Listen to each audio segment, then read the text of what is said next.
Shalom Bapak Ibu Saudara-saudari yang terkasih dalam Tuhan Yesus Kristus. Saya percaya kasih karunia dan pertolongan dari Tuhan senantiasa menyertai kita semua. Dan mari kita mempersiapkan hati kita untuk belajar firman Tuhan dengan berdoa. Bapa di surga, dalam nama Tuhan Yesus, kami mengucap syukur kepadamu untuk hari ini dan juga untuk setiap kesempatan yang Kau berikan kepada kami untuk boleh mendengarkan dan belajar firman-Mu. Bukalah hati dan pikiran kami ya Tuhan, supaya firman-Mu tidak hanya kami dengar, tapi juga kami boleh alami menjadi rema dalam kehidupan kami.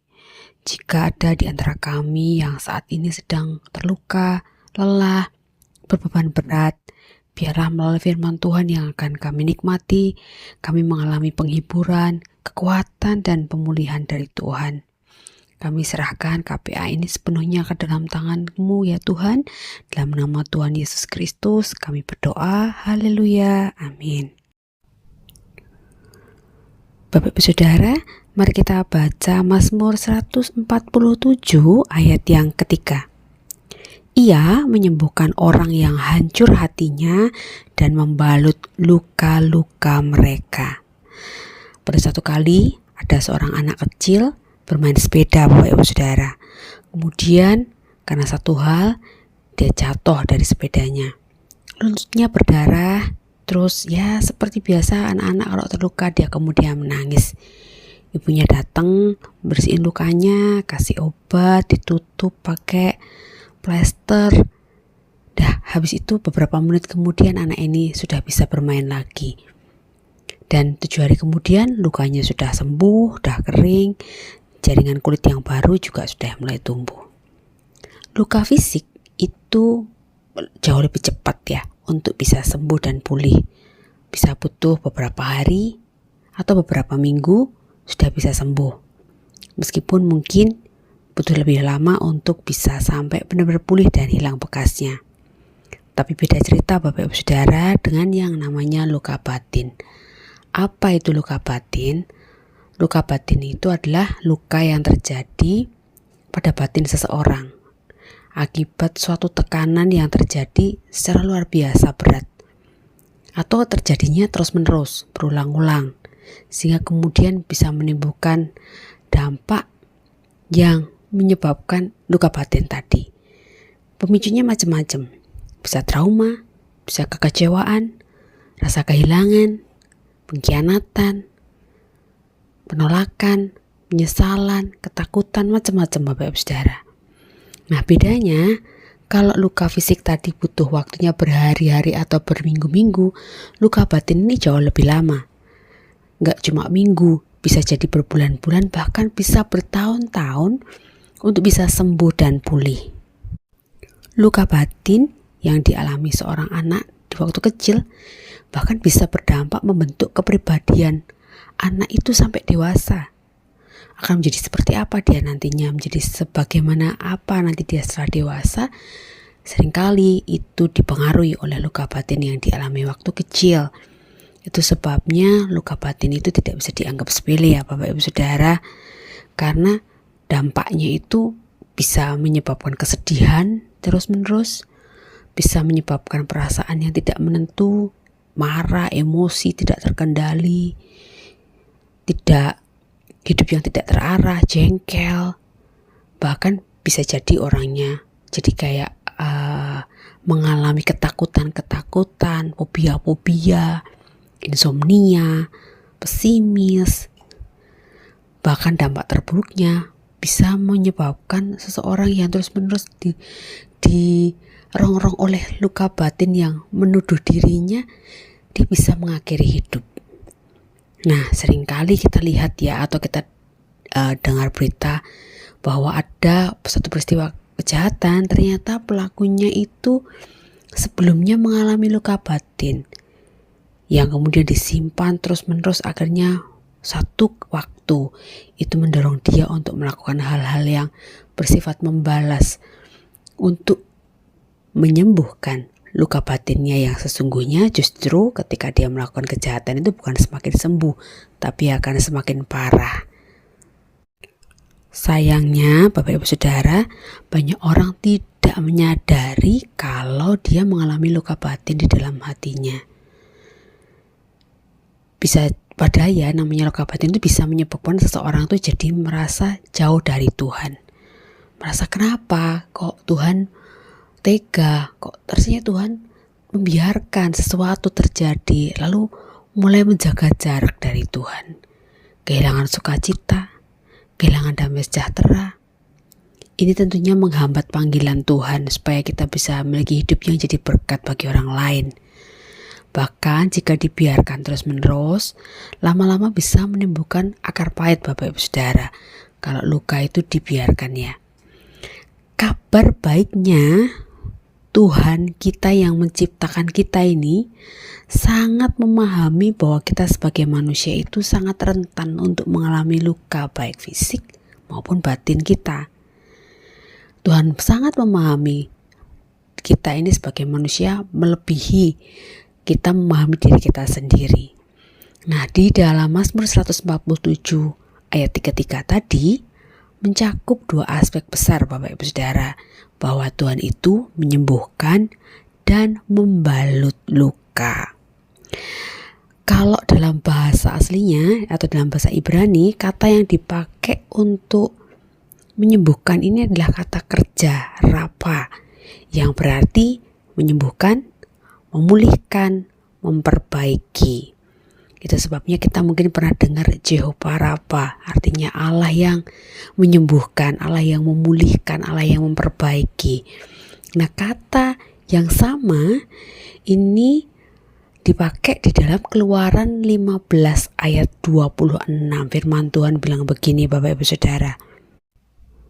Firman-Nya, jika kamu sungguh-sungguh mendengarkan suara Tuhan Allahmu dan melakukan apa yang benar di matanya, memasang telingamu kepada perintahnya dan mengikuti segala ketetapannya, aku tidak akan menimpakan kepadamu penyakit apapun yang telah kutimpakan kepada orang Mesir, sebab akulah Tuhan yang menyembuhkan engkau.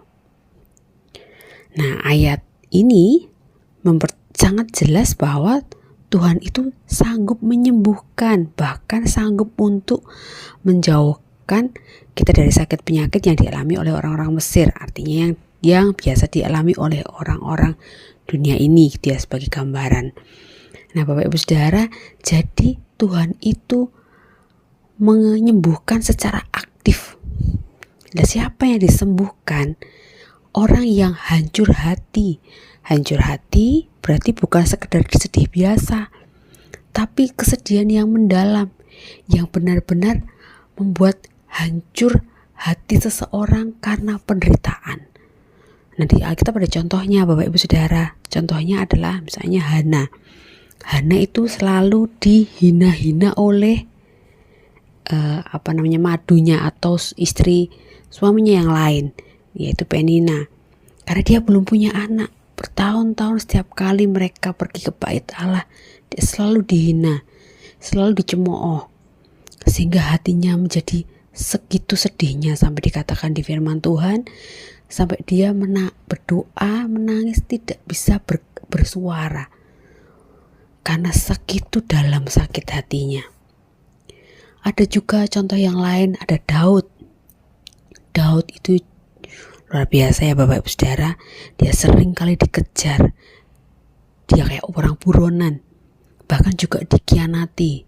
Mertuanya atau Raja Saul melakukan itu. Bahkan anaknya sendiri Absalom berkhianat kepada Raja Daud. Ada juga Petrus. Bagaimana dia menyesali karena dia telah menyangkal Tuhan Yesus 3 kali. Sampai dia menangis segitu rupa ya Bapak Ibu Saudara, sedih dia. Karena sudah dikasih tahu, tapi tetap aja dia menyangka, dia merasa menjadi murid yang tidak setia. Nah Bapak Ibu Saudara, kesedihan yang luar biasa itu membuat tokoh-tokoh di Alkitab yang saya sebutkan tadi pun juga mengalami yang namanya luka secara emosional. Kita sama, kita semua juga rentan untuk bisa mengalami luka secara emosional. Tuhan kita itu bukan manusia yang cuma bisa bilang sabar ya, diterima ya, pokoknya percaya Tuhan tidak tidur, Tuhan tidak sare, tapi sabar. Gak cuman berkata-kata demikian dalam memberikan penghiburan, tapi Tuhan kita itu tinggal, Bapak Ibu Saudara, stay, tidak meninggalkan. Di saat kita dalam posisi terluka, mengalami kondisi yang tidak baik-baik saja, Tuhan justru sanggup menyembuhkan luka, baik itu fisik maupun batin, saat kita sedang hancur-hancurnya. Semakin kita hancur, Tuhan itu bukan semakin jauh, tapi Tuhan semakin dekat. Tuhan sanggup mengganti luka dengan kesembuhan dan pemulihan. Contohlah kita lihat dari kisahnya Yusuf. Bagaimana dia dikhianati saudara-saudaranya. Saudaranya gak cuma satu yang berkhianat. Kakak-kakaknya, semuanya mengkhianati dia. Segitunya, dari anak kesayangan bapaknya, jadi orang terbuang, jadi dari anak orang yang berada, dibuatkan jubah yang indah, menjadi seorang narapidana, bertahun-tahun, menjadi budak. Tapi kita lihat bagaimana ketika Tuhan kemudian membawa kesembuhan dan pemulihan dalam diri Yusuf. Ketika dia sudah dipulihkan, dia menjadi wakil Raja Fir'aun. Dia tidak membalas saudara-saudaranya. Kenapa? Karena hatinya sudah beres, sudah disembuhkan Tuhan. Itu sebabnya Tuhan mengangkat dia tinggi-tinggi, dan ketika dia diangkat tinggi, dia tidak menggunakan kekuasaan itu untuk membalas, tapi mengampuni, dan bahkan menjadi perpanjangan tangan Tuhan untuk menolong kaumnya yang mengalami masa kelaparan. Nah, yang kedua, bagian keduanya, dan membalut luka-luka mereka. Nah, Bapak Ibu Saudara, kalau kita luka fisik ya, setelah diobati, biasanya luka itu kan lukanya dibersihin, kemudian diobati. Maka tanggap selanjutnya biasanya ada perawatan luka ya, ditutup supaya steril dan bisa segera pulih secara bertahap. Nah, proses penyembuhan Tuhan pun juga seringkali tidak instan, Bapak Ibu Saudara. Ada waktu yang dibutuhkan untuk kita dikuatkan, untuk kita dihiburkan, untuk kita dipulihkan secara bertahap sama Tuhan. Roh Kudus yang terus mengerjakannya di dalam diri kita. Kalau kita baca dari 2 Korintus 1 ayat 3-4, firman Tuhan bilang begini. Terpujilah Allah dan Bapa Tuhan kita Yesus Kristus, Bapa yang penuh kemurahan dan Allah sumber segala penghiburan, yang menghibur kami dalam segala penderitaan kami, sehingga kami sanggup menghibur mereka yang berada dalam bermacam-macam penderitaan, dengan penghiburan yang kami terima sendiri dari Allah. Tuhan memulihkan kita, supaya apa? Supaya kita pulih, sehingga kita dapat menguatkan, kita bisa menolong, kita bisa menghibur orang lain, Bapak Ibu Saudara. Luka yang disembuhkan Tuhan sering menjadi kesaksian bagi orang lain. Orang yang pernah mengalami kegagalan, kehilangan, sakit, ditolak, tapi kemudian dia bisa mengalami kesembuhan dan dipulihkan, akan lebih mudah bagi orang ini untuk menolong orang lain yang mengalami hal yang serupa. Kenapa? Karena sudah mengalami pengalaman dari kondisi yang tidak baik, ditolong Tuhan, dipulihkan, lebih mudah. Kesaksiannya pun lebih hidup ya, karena benar-benar mengalami. Ketika kita dipulihkan Tuhan, Tuhan itu tidak sekedar menolong, tapi ada tanggung jawab rohani yang Tuhan titipkan dalam setiap karya Tuhan dalam hidup kita, yaitu supaya kita bisa menjadi berkat bagi orang lain, bisa berbuah, jadi berkat, jadi kesaksian, Bapak Ibu Saudara. Nah, Bapak Ibu Saudara, kalau saat ini ada di antara kita atau anggota keluarga kita atau orang-orang yang dekat dengan kita dalam kondisi yang mengalami luka batin, baik yang disadari maupun yang tidak disadari, apa yang harus kita lakukan? Pertama, datang sama Tuhan. Matius 11 ayat 28 bilang, marilah kepadaku semua yang letih lesu dan berbeban berat. Jangan pendam lukanya sendirian. Kita tuh butuh ditolong, butuh disembuhkan. Dan yang sanggup melakukannya secara sempurna adalah Tuhan sendiri. Orang nek sakit, ndak mau ngaku sakit, malah ditutupi, tanyai, bilang ndak apa-apa. Toto pingsan, toto masuk IGD, saudara. Lebih baik mengaku, terbuka, karena keterbukaan itu awal dari pemulihan. Sama kalau orang terluka secara fisik ya, kalau dia mau dibersihin lukanya, lebih mudah diobati dan lebih mudah untuk disembuhkan. Datang Bapak Ibu Saudara kepada Tuhan. Jangan menjauh, tapi mendekatlah kepada Tuhan. Lalu yang kedua, jujur sama Tuhan. Tuhan tidak menolak doa yang jujur dari hati yang terluka. Mazmur 51 ayat 17 katakan, hati yang patah dan remuk tidak akan kau pandang hina ya Allah. Nah, Daud sering mencurahkan perasaannya. Dalam kitab Mazmur itu banyak doa-doa yang merupakan curahan hatinya Daud. Kita pun dapat melakukannya Bapak Ibu Saudara. Terbuka kepada Tuhan, jujur, tidak usah ditutup-tutupi. Kita tutupi juga Tuhan tahu kok isi hati kita yang terdalam. Jadi sampaikan kepada Tuhan apa yang menyebabkan, apa yang kita sakitkan, apa yang kita rasakan, apa yang kita pergumulkan. Dan yang ketiga, percayalah bahwa Tuhan sedang bekerja mendatangkan kebaikan dalam hidup kita, bahkan lewat peristiwa yang tidak menyenangkan dan tidak mengenakan secara daging sekalipun. Roma 8 ayat 28 katakan, Allah turut bekerja dalam segala sesuatu untuk mendatangkan kebaikan. Bahkan dari luka batin kita, Tuhan bisa mendatangkan kebaikan. Demikian juga Bapak Ibu Saudara, jangan sukar untuk menemui pemimpin rohani agar didukung dan didoakan. Bahkan jika ternyata kita juga membutuhkan bantuan psikolog misalnya, itu bukan hal yang salah. Tuhan bisa pakai apa saja, bisa pakai siapa saja untuk menjadi alat bagi Tuhan untuk menolong kita. Nah, di masa prapaskah ini Bapak Ibu Saudara, mari kita juga mau jujur pada diri kita masing-masing. Jika ternyata ada bagian dari batin kita masih ada yang terluka, ada yang sakit, ada yang belum beres, supaya kita bisa alami pertolongan Tuhan, kita bisa alami kesembuhan dan pemulihan yang dari Allah. Dan ketika kita disembuhkan, kita dipulihkan, itu agar kita bisa menolong untuk memberkati, menyembuhkan dan memulihkan orang lain, sehingga nama Tuhan dipermuliakan di dalamnya. Bapa, kami berterima kasih buat firman-Mu hari ini. Engkau yang dapat melihat sampai jauh ke dalam hati kami Tuhan. Mari Engkau menolong kami Bapa, kalau ada bagian dalam hati kami yang terluka, baik di masa lalu maupun dari peristiwa yang kami alami akhir-akhir ini, baik yang kami sadari maupun yang tidak kami sadari, kami menyerahkannya kepada Tuhan. Kami percaya Engkau sanggup menyembuhkan dan memulihkan kami. Tolong kami ya Bapa, biarlah kami boleh belajar datang sama Tuhan, jujur dan menyerahkan dan percaya Engkau untuk bekerja, menyembuhkan dan memulihkan setiap kami Tuhan.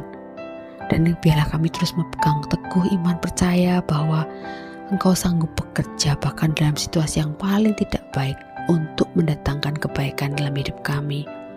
Dan biarlah pemulihan yang kami terima dari Tuhan membuat kami mampu untuk menguatkan, menghibur, memberkati orang lain yang sedang mengalami pergumulan. Pakai hidup kami Bapa untuk memberkati orang lain. Biar nama-Mu saja yang dipermuliakan melalui setiap karya yang Tuhan izinkan terjadi dalam hidup kami. Dalam nama Tuhan Yesus, kami sudah berdoa dan mengucap syukur. Haleluya. Amin. Bapak Ibu Saudara, luka mungkin pernah terjadi dalam hidup kita. Tapi luka tidak harus menentukan masa depan kita. Karena di tangan Tuhan, luka dapat diubah menjadi kesaksian dan menjadi berkat bagi banyak orang. Jadi, mari kita mau datang, mau percaya, jujur dan senantiasa meyakini, mengimani bahwa Tuhan terus berkarya dalam segala hal yang diizinkan terjadi dalam hidup kita. Tuhan Yesus berkati setiap aktivitas Bapak Ibu Saudara. Sampai ketemu di KPA selanjutnya.